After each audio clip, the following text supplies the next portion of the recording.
Assalamualaikum warahmatullahi wabarakatuh. Kalau perempuan beda. Apa kabar? Luar biasa. Apa kabar? Luar biasa. Apa kabar? Luar biasa. Asikro. Siapa kita? Pria Indonesia. Siapa kita? Pria Indonesia. Kuliah berbakar. Oke, silakan duduk kembali. Alhamdulillah ya, semangat banget malam ini. Saya mau tanya sebelum dimulai, ada yang bermasalah dengan keuangan malam ini? Acungkan tangannya. Ya, semuanya ya. Jadi masalahnya itu hanya ada dua. Satu, kebanyakan duit. Kedua, kekurangan duit. Ya.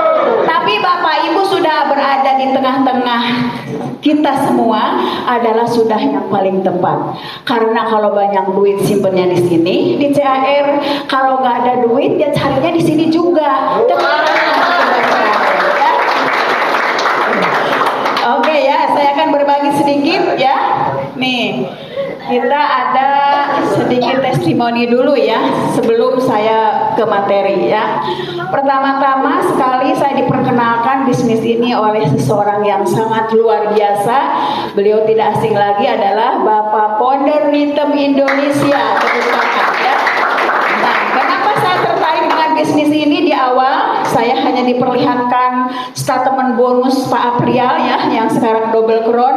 Yang pertama 2.600.000, yang kedua 5.600.000, yang ketiga 12 juta. Wah, kok gajinya bisa naik tiap bulan? Saya bilang gitu kan. Ada bisnis apa sih Mas gitu kan? Yang akhirnya ya udahlah, saya nggak banyak nanya-nanya lagi karena kan ini nabung ya judulnya. Kalau nabung lebih banyak tabungan kan lebih baik, benar nggak? Makanya saya langsung daftar pada saat itu, langsung 2 dengan suami ya. Jadi nggak usah tanya-tanya lagi kalau suaminya join di sini, udah istrinya daftarin aja ya. Nggak usah cerita-cerita, kan suami kepala keluarga, benar nggak? Nah, kalau istrinya nih yang join, ya daftarin aja suaminya. Karena istri itu adalah Menteri Keuangan. Jadi kita yang mengatur keuangan kita ya. Jadi daftarkan saja, itu akan lebih baik ya. Jadi itu sekilas ya perjalanan saya kenapa ada di sini. Saya ini adalah dulu mantan karyawan asuransi di perusahaan ternama di Kota Bandung ya. Ini saya kurang lebih sudah puluhan tahun lah ya bekerja di tempat ini. Dan gaji itu ya kita beda dong dengan seperti yang di CAR. Karena sistem kerja dengan perusahaan lama saya dengan yang ada di sini itu sangat berbeda jauh. Kalau dulu kita ini adalah konvensional, jadi saya setiap bulan harus mempunyai mitra baru ya, dan target itu tidak akumulasi ya. Kalau di sini kan beda, omset lama digabung omset baru kan. Nah itu makanya di sini sangat luar biasa. Makanya saya sekarang sudah full head dengan CAR 3i Network ya. Sampai sekarang alhamdulillah bersyukur ya. Bersyukur karena di usia saya yang sudah tidak muda lagi, saya sampai dengan saat ini ya saya masih semangat, saya masih sehat, saya masih punya penghasilan yang mungkin di luar sana ibu-ibu yang umurnya seumuran saya hampir 60 tahun jam segini udah tidur, betul? Hebat nggak Bu Ani? Tepuk tangan atuh. Ya oke ya, kita lanjutkan dengan belajar. Nah, kita lihat dulu ya. Tadi saya bilang bahwa di sini ada kaya dan makmur dengan 5 pos keuangan. Nah, sebelum kita makmur ya, karena di CAR itu kan ditawarkan menjadi miliarder, betul nggak? Dari gajinya 50.000 sampai ratusan juta rupiah. Sudah siap belum terima duitnya? Ya. Mau nggak kerjanya? Mau. Nah, jadi sebelum kita makmur, banyak duit, kaya raya, kita harus atur dulu nih keuangan kita dari sekarang ya. Saya sedang belajar ke sini ya. Nah, kaya dan makmur ini ada 5 pos keuangan. Apa saja sih diantaranya ya? Yang pertama, nah ini ada needs. Needs itu adalah kebutuhan. kebutuhan yang mendesak atau pengeluaran harian, mingguan dan bulanan. Nah, ini mungkin ibu-ibu ya, kita semua ibu-ibu di sini pasti punya kebutuhan pokok, betul? Ya, kebutuhan harian kita kan ada belanja harian, ongkos anak, bekal anak ya. Itu hal-hal yang begitu itu nggak bisa ditawar-tawar. Benar nggak? Harus ada. Ada tidak ada harus ada. Nah, itu yang harus kita pikirkan. Jangan sampai anak-anak kita butuh kebutuhan yang setiap hari dibutuhkan, itu tidak kita bisa kasih ke mereka. Sakit nggak kalau kita nggak bisa ngasih ke anak kita ongkos? Tidak, anak mau jajan nangis, ya? Ada yang begitu? Nah, kalau ada yang seperti itu, jadi kita harus gimana coba? Harus semangat, betul? Harus semangat karena perusahaan ini sudah menawarkan bonus dari mulai 50.000 sampai ratusan juta rupiah. Atur keuangan kita, ya. Nah, di sini kita harus punya pengaturan keuangan, jangan sampai lebih besar pasak daripada kita, ya. Jadi kalau gajinya 3 juta gimana Bu? Ya atur aja. Nanti ada berapa yang harus dipakai untuk harian, berapa yang harus ditabung, berapa yang harus diinvestasikan, ya. Nanti ada ya. Nah, ini salah satunya adalah kebutuhan harian kita ya. Ini nggak bisa ditawar-tawar, betul? Ada uang nggak ada uang harus makan, betul? Ada yang suka nganjuk ke warung? Mau rokok nggak ada duit bisa nganjuk? Siapa yang suka nganjuk-nganjuk?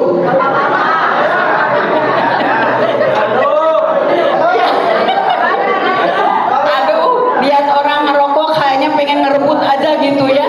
Karena kita nggak punya duit, ya udahlah ke warung. Bu, ambil rokok. Aduh, dompetnya ketinggalan Bu. Ambil dulu ya, gitu ya. Ada yang gitu? Ada. Maaf ya, bukan menyindir, tapi ini kan pelajaran buat kita. Jadi kita kalau misal nggak ada duit harus nahan dulu, bener nggak? Yang sekira-kiranya bisa ditahan ya tahan, ya. Utamakan kebutuhan yang pokok dulu, bener nggak? Ibu-ibu nih terutama ya, dan bapak-bapak juga sama ya. Yang kedua apa? Kita lihat.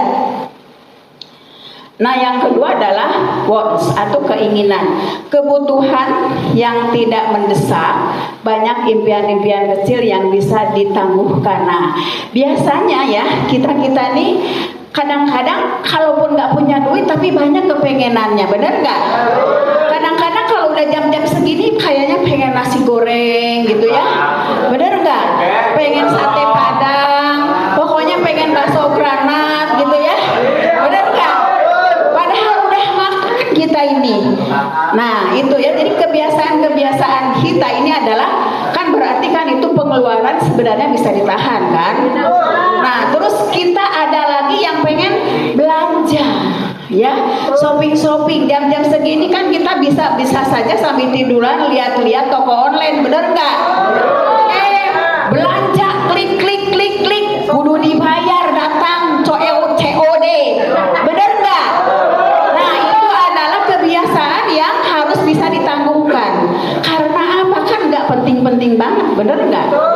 Toh nggak beli sekarang juga kita bisa masih besok makan, betul?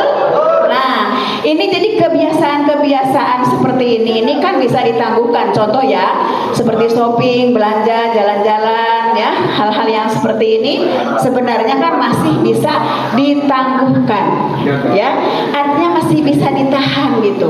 Jadi sepanjang kita masih bisa nahan ya, oh ternyata misalkan nih keadaan ekonomi kita, keuangan kita itu lagi di bawah titik terendah. Nah, kita di situ menyadari, oh ternyata dalam kondisi seperti ini kita masih bisa hidup gitu loh. Tepuk tangan atuh. Kadang-kadang kalau kita ada uang, kepinginannya jadi beda kan? Benar nggak? Coba aja kalau ibu-ibu ke pasar, kalau bawa uang 100.000, kalau nggak dicatat, perbelanjaan itu jadi lebih, bener nggak? Belanjanya.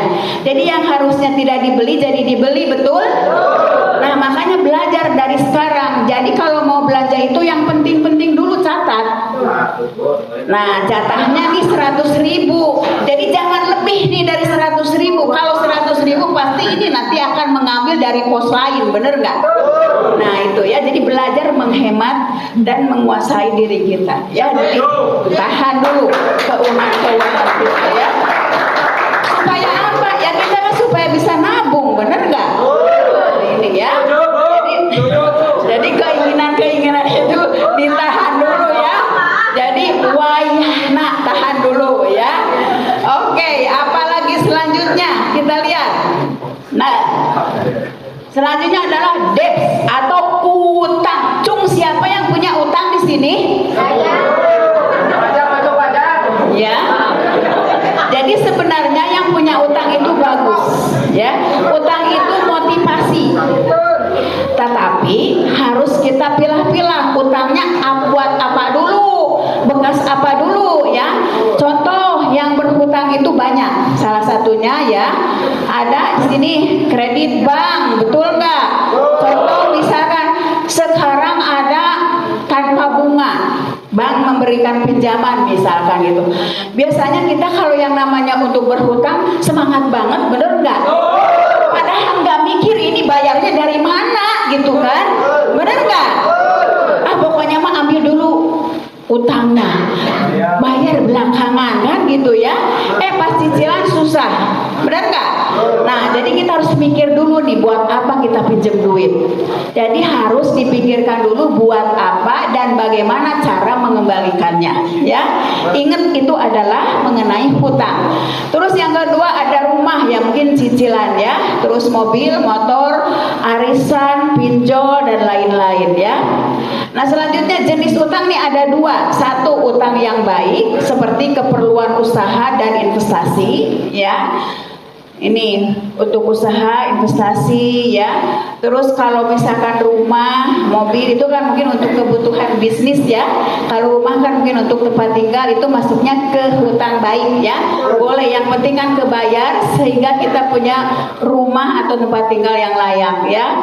Nah di sini ada juga hutang buruk, yaitu hutang untuk konsumtif. Ya berhutang untuk membeli keinginan-keinginan kita yang belum tercapai tetapi dapat uang pinjaman. Nah itu salah satunya. Bahaya itu ya. Karena apa? Kita akan menambah masalah, betul nggak? Bukan menyelesaikan masalah tetapi menambah masalah baru. Ingat, debts adalah hutang ya. Tapi saya yakin di ruangan ini pasti semuanya punya utang ya. Jadi kita tahan dulu nih, tahan dulu. Kalau sekiranya kita belum mampu ya tahan dulu. Ini kadang-kadang kita kan ya karena gaya hidup pengen beli jam tangan yang bermerek, bener nggak? Karena untuk gaya kan, fashion kan, ya itu salah satunya. Terus mungkin kendaraan, apa sajalah perhiasan semuanya itu semua bisa kita dapatkan. Ya boleh kita dengan cara menabung dulu atau menahan dulu keinginan kita ya. Selanjutnya nanti kalau sudah terkumpul boleh kita beli ya, supaya tidak terlalu memberatkan kepada kewajiban kita setiap bulannya ya. Ini adalah hutang ya. Terus yang ketiga apalagi sih pos keuangannya? Nah ini. Nah yang keempat adalah saving atau tabungan ya. Menyiapkan dana pensiun dan pendidikan anak, masa depan, kesehatan dan tak terduga.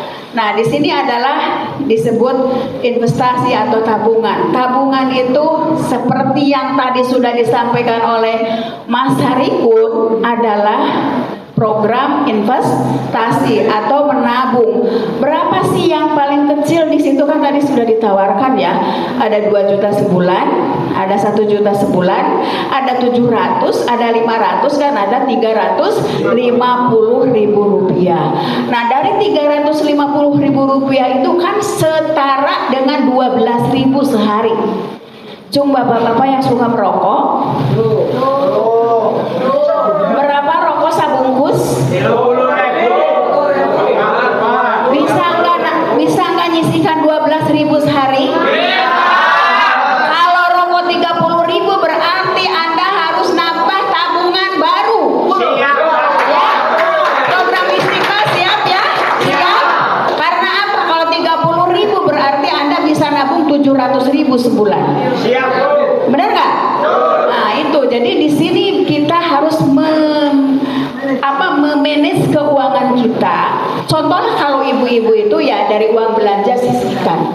Di sini kan ada recehan ya, kita simpan nih 12.000 sehari ya. Jadi sangat keterlaluan kalau kita tidak bisa menyisihkan uang 12.000 sehari.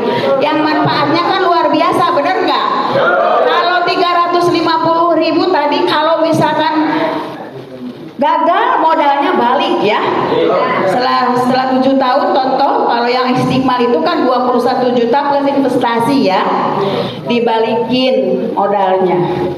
Kalau misalkan meninggal dapat santunan, dibayarkan 21 juta, ini yang 12.000 ya, dibayarkan 21 juta, bayangkan ya. Jadi hutang-hutang yang mungkin sebelumnya kita punya hutang teratasi masalahnya ya.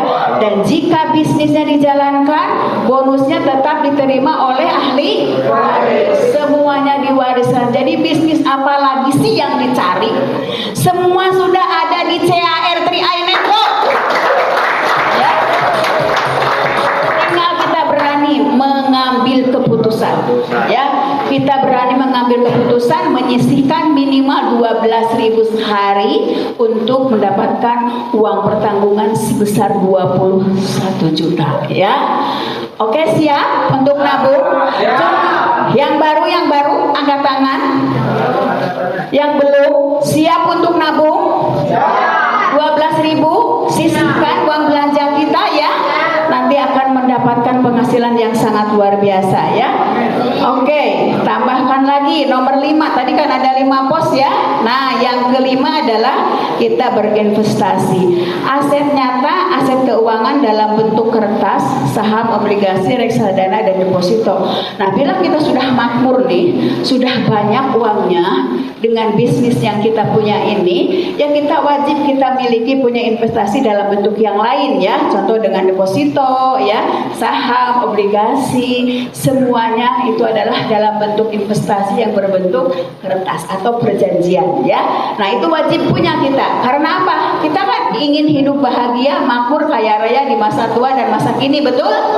Nah, makanya kita diberikan kesempatan mengatur 5 pos keuangan tadi. Yang pertama apa?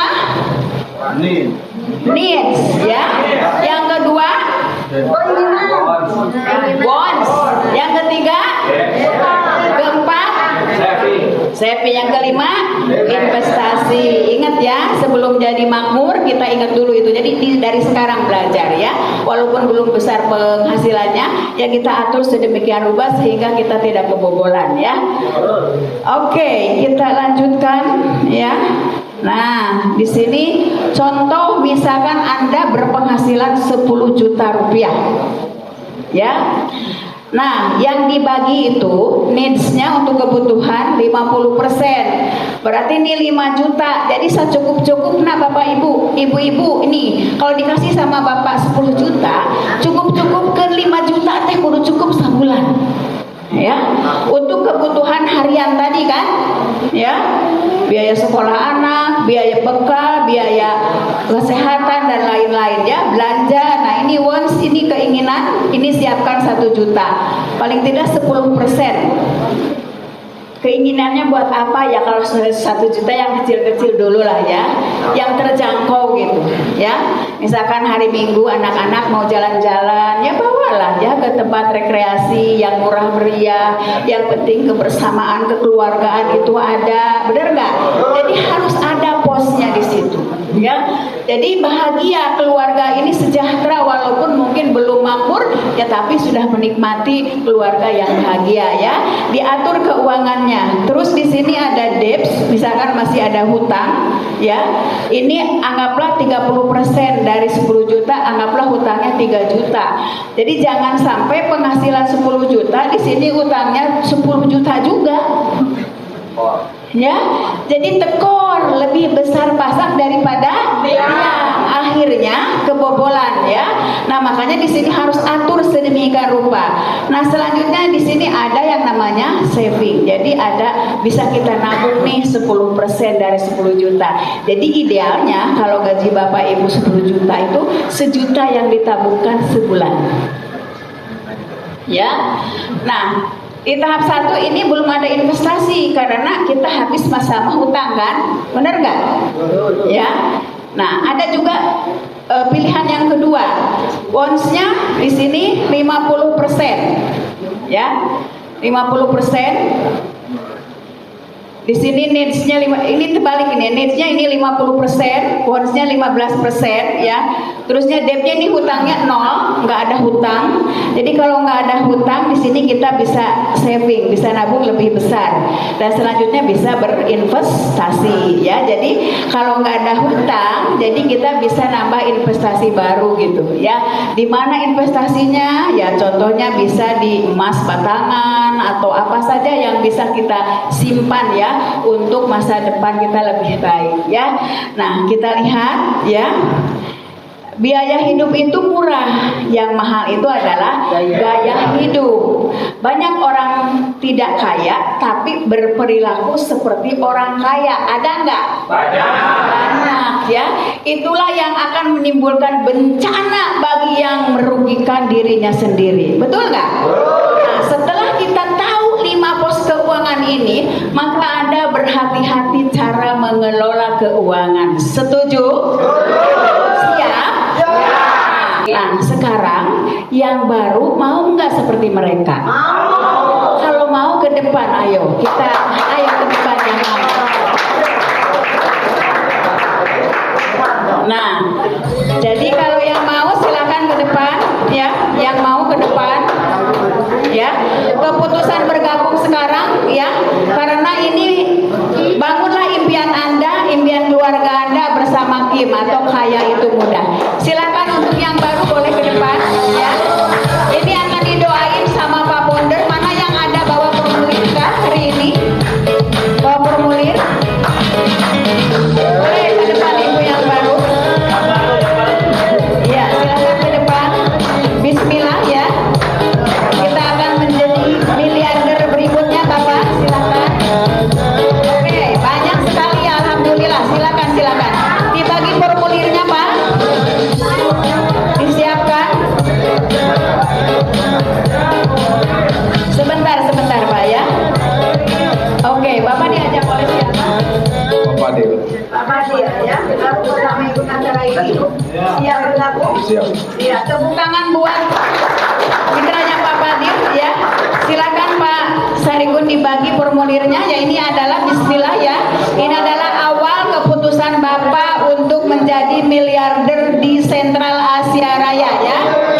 Ya, silakan dibagi ya. Oke, boleh diabadikan mana leadernya? Ya. Bapak